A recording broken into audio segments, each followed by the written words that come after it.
M Q M کے رہنما doctor خالد مقبول صدیقی کا کہنا ہے کہ جمہوریت بچانے کے لیے ایم کیو ایم نے اپنے حصے سے زائد قربانی دی، اب باری جاگیرداروں اور سرمایہ داروں کی ہے۔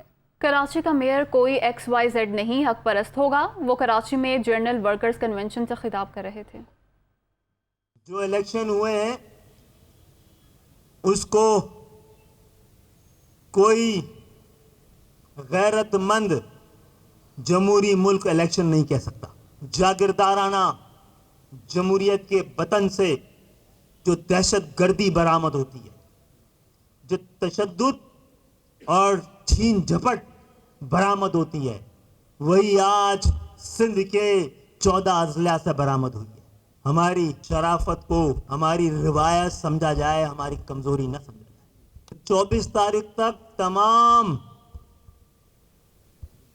ٹاؤن اور یو سی